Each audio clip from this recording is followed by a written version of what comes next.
The topic today is the relationship between the freedom of speech and the litigation that has been launched against not only not only against Kataria, Harish Sahani, Satya, and 100 John Does yet to be named. Indeed, if Kataria and Sahani had not fought and Satya had decided to join them, it would be only a matter of time before they would have, as Dr. Cooker pointed out, included all those who were opposing the present dispensation in our country. All those who are likely to be opponents of Ms. Sonia Gandhi. Of course, opponents here. I'm ready to oppose her all the time, but she doesn't want to take me to court because I don't need lawyers. I argue myself, and I use the court as a forum to argue the points that I've been saying in public. But because she thinks that you are busy people, you don't like the harassment of going to court, you don't want to waste your time on these peripheral matters, and going to court and sitting there for the day is a big harassment, and therefore you would surrender, and having surrendered, you would be an example for others, and the others would say, look what happened to these people, we don't want to get into this, better we keep our silence, let them loot the country, let them ruin the country. What we are sitting here in America, why should we oppose it?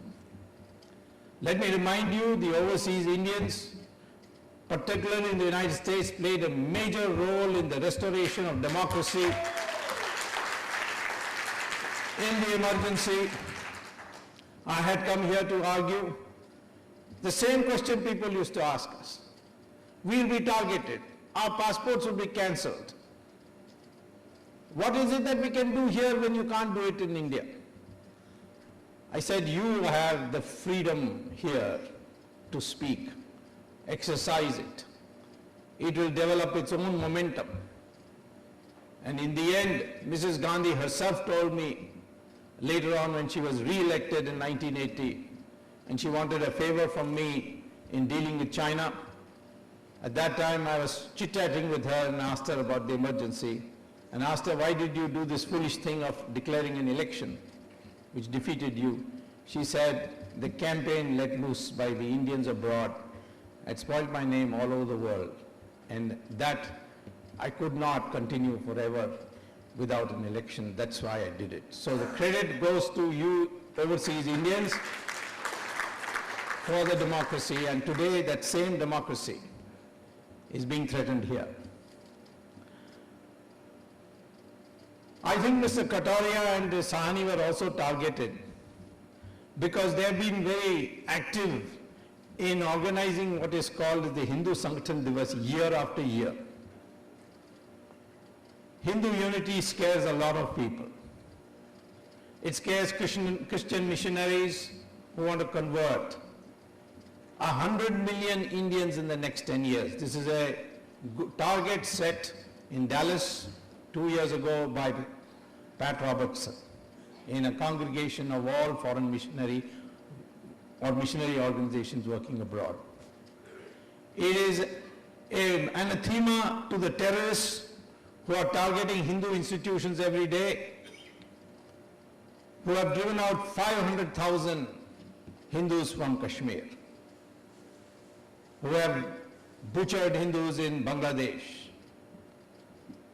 Hindus are 83% of India. If they unite, then you don't need anybody else.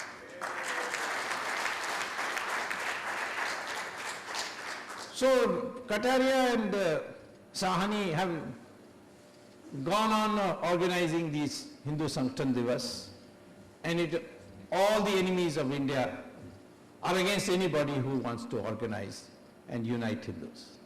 So that is also a dimension which I will refer to towards the end. And that is why it's appropriately called the Hindu Defense Fund, I think.